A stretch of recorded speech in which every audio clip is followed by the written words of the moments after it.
Happy birthday to you. Happy birthday to you. Happy birthday, happy birthday, happy birthday to you. Happy birthday to you. Happy birthday to you. Happy birthday. Ngayong araw nga, biglaan kaming nag-swimming. Dumating na nga pala yung jeep na sasakyan namin. Ngayong araw nga, kaarawan ni Ate Ella. Masarap palang maligo pag hindi pinagpaplanuhan. Yung tipong biglaan lang. Nagsakayan na nga sila, yung mga sasama. Siyempre, kasama rin si Noemi. Ayan na nga, at tumabi na siya sa akin. Sabi ko nga sa kanya, dapat upong 20 lang para lahat tayo ay magkasya. Tuwang-tuwa nga sila dahil biglang nang nagpa-swimming si Ate Ella. Buti nga napadaan ako dito sa kanila at naaya din ako. Pinapaayos nga nila kami ng upo at syempre hindi mawawala yung mga inumin namin. What? Maiiwan na nga lahat, wag lang yung alak namin. At syempre tuwang-tuwa naman kami. Dinalan ko nga pala si Owen ng life jacket. Katumbas kasi siya ng 5 bata sa sobrang kulit. Umandar na pala tong jeep na sinasakyan namin. Sa Queen Aurora pala kami maliligo kasi malapit lang. Dito nga pala kami dumaan papuntang Celestine kasi sabi nila traffic daw sa kabila at meron pa kasi kaming dinaanan. Guys, kung galing kayo sa Southville at shortcut kayo sa fishing port, ay doon talaga ay napakalapit na ng Queen Aurora. Kung dito nga kayo dadaan ay mahaba-haba din yung biyahe. So sobrang excited nga nila ay nagtatanong na sila kung malapit na daw. Kaya nga sabi ng driver namin ay oo, malapit na daw yung dulo. After a years nga ay nakapunta na kami dito sa Queen Aurora. Excited na nga yung mga bata na bumaba. Sabi nga namin wala pa, kailangan pumunta pa tayo dun sa pinakadulo. Buti na nga lang ay nagsabi si Ate Ella na gusto niyang maligo sa Queen Aurora. Pag andito na nga kayo sa labas ng gate, may sasalubong sa inyo bago kayo makapasok sa loob. Bukang init na nga tong mga kasama namin dito sa loob, kaya isa-isa na nga silang naglabasan para kahit papano ay mahanginan sila. Bumaba na nga rin pala kami ni Noemi. Siyempre, bago ka muna maligo, magbabayad ka muna ng entrance fee. Alam niyo bang napakaganda talaga dito sa Queen Aurora? Dahil maraming pool dito na pwede niyong paglangoyan. Sulit na nga at mag-e-enjoy ka pa. Lumapit na nga kami isa-isa para magbayad ng entrance fee namin.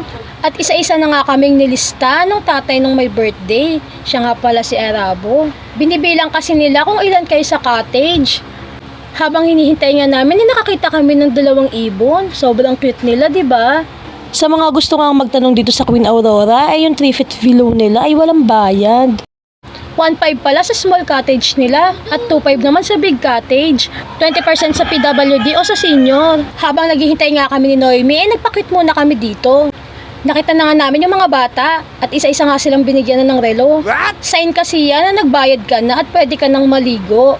Pagkatapos nga ng mga bata, kami namang mas bata sa kanila ang bibigyan. Ang susunod na lalagyan. Ang bilis nga ni ate magkabit ng relo. Siguro matagal na siya nagtatrabaho dito. Pagkatapos ko nga lagyan, si Noemi naman yung nilagyan. Aba, at mukha nang excited lumangoy. Dali-dali na nga kami pupunta sa cottage. Hindi ko nga sila makita kahit yung bakas ni Noemi, hindi ko makita. Asan kaya sila?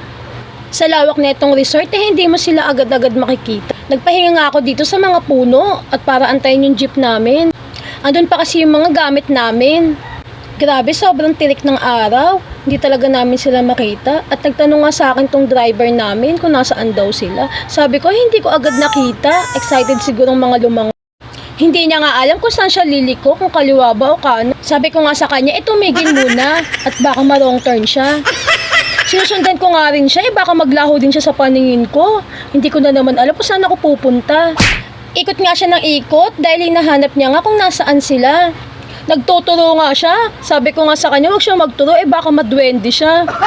Bigla na nga nilapitan yung asawa niyang si Agnes. Lang at binalikan kami ni Agnes. Silang dalawa pala yung magulang ni Ate Ella na magbe-birthday ngayon.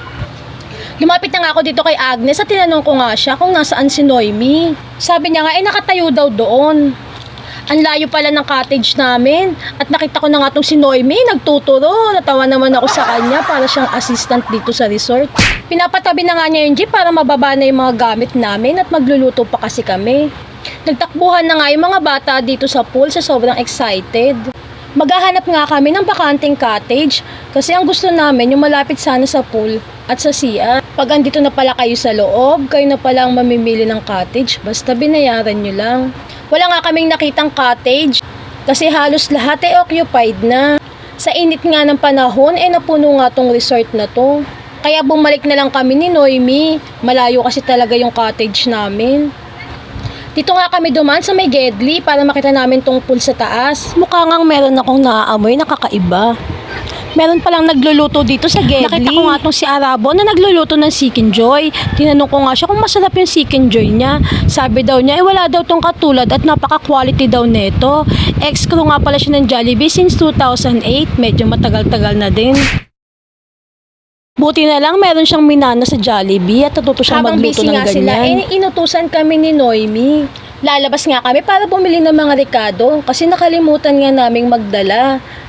Habang naglalakad nga kami, nagbaon ako netong shake. Sobrang init kasi dito. Tinda nga pala to ni Agnes. Biglaan kasi kami nag-swimming. Kaya dinala niya na lang tong paninda niya. Parang gusto ko na nga lang mag-teleport palabas. Malayo pa nga yung labasan dito kasi nandoon nakapark yung motor. Bawal kasing ipasok dito. Tignan nyo nga tong araw, gusto nang bumaba sa sobrang init. Wala pa tayo niyan sa pinaka-gate talaga. Malayo pa nga lang, nakita ko na si Bear. Siya nga pala yung nag-iisang diwata dito sa Queen Aurora Resort. Ito pala yung unang gate. Meron pa tayong gate na lalabasan. Hindi pa nga nagtatapos yung paglalakad natin dahil hahanapin pa nga namin yung motor kung saan nakapark.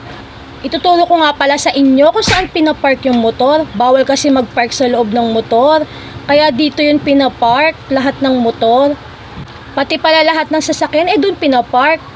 Paalis na nga kami dahil malayo ang palengke dito.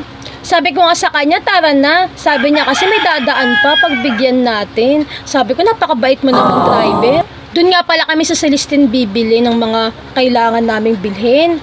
Kasi wala namang tinda dito sa malapit. Dapat pala, lumublob muna kami sa pool para naman hindi namin maramdaman yung sobrang init. Masakit kasi sa balat. Sana nga meron pa kaming maabutan na bukas na gulayan. Kasi pag gantong oras, sarado na yung mga palengke. Buti na nga lang at nakakita pa kami ng bukas na gulayan. Kita naman kasi sa itsura ni Manong na inaantok na. Oras kasi ngayon ng tulugan. Inuna nga namin tong mga sibuyas, bawang. Siyempre habang namimili kami ng kakailanganin namin, nakipagkwentuhan nga kami kay Manong. Tinanong ko nga siya kung bakit hindi siya natutulog ng ganung oras. Sabi niya daw kailangan daw niyang magtinda. Hindi naman daw siya inaantok. Nabili na nga namin yung mga kailangan namin at nagpaalam na kami kay kuya. Sumakay na nga kami ng motor at bigla akong napasigaw. Sobrang init kasi ng motor ni Noemi. Babalik nga ulit kami sa may resort. Andito na nga kami sa may resort at babalik nga kami dun sa pinagparkingan namin ng motor. Mukhang nawala na nga yung space ng motor kanina kaya naghanap si Noemi ng iba. Diyan nga sa may gilid niya pinarada yung motor para malapit lang. Grabe, sobrang init. Kitang-kita nyo naman sa mukha namin. Ewan ko dito kay Noemi. Magandang dilag, puso ko yung nabihag. Wala nang ninanais, ligaya kang labis. Oh, magandang dilag. Nag-Ardo Versosa na nga yung mga fest namin sa sobrang init. Maglalakad nga tayo ulit sa disyerto ng Lupain. Alam nyo bang sobrang ganda dito sa resort? Sa mga gusto nga maligo ngayong tag-init ay pwedeng-pwede kayo dito sa Queen Aurora. Madali lang tong hanapin, i-Google Map nyo na lang. Maganda nga ang view dito at marerelax ka talaga. Alam nyo bang malakas ang hangin dito? Sinabayan pa nga nila ng malamig na pool. Dito na nga kami sa cottage namin at nakita ko nga tong si Ate Tess, nilalamas niya nga yung manok. Di nyo ba alam, nasa kamay ang tunay na lasa? Masarap magluto yan si Ate Tess. Yung mga sabi mong wala ka talagang itatapon. Pumunta nga muna ako dito sa pool para lumubog-lubog. Kitang-kita nyo nga yung pool, napakalinis nga niyan. At ang dami ang naliligo dito. Napakalamig nga ng tubig dito at sinabayan pa ng malalakas na hangin. Sa wakas nga nakaligo na ako. Kasama ko nga tong si Owen na makulit. Gusto niya nga sumama sa akin kaso hindi ako marunong lumangoy, baka pares kaming lumubog. Kita niyo naman na puro lubog nga lang yung ginagawa ko. Kasi hindi talaga ako marunong lumangoy. At kasama ko nga pala dito may birthday girl. Siya ngayon si Ate Ella. Kitang-kita nga din sa batang makulit na yun na nag-i-enjoy talaga siya. Sige, tumalong ka dito. Kala mo ha. Feeling nga rin marunong tong lumangoy si Owen. Hindi niya alam, may lagpas sa kanya yung tubig.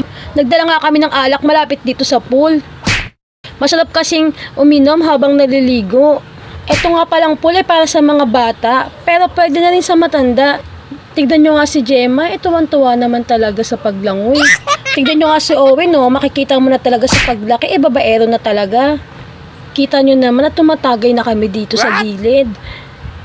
May bigla nga palang dumaan dyan, natasita kami. Sabi niya nga sa amin, bawal nga daw uminom dyan. Kaya agad-agad kaming umalis. At natatawa nga si Noemi sa mga kalokohan niya. Alam niyo pa lang noon na high school pa lang kami, lagi na kami magkasama sa kalokohan. Para nga magkaisang bitukan na nga lang. 3 nga dapat kami, hindi sumama yung isa. Kakapasok niya nga lang kasi daw sa trabaho, kaya bawal mo na siyang umabsent. Mga namin yan sila Ate Joy. Nagtawag nga ng mga bata si Ate Tess kasi ililibre niya ng ice cream. Yung bata lang nakasama namin hindi kasama lahat ng bata sa resort.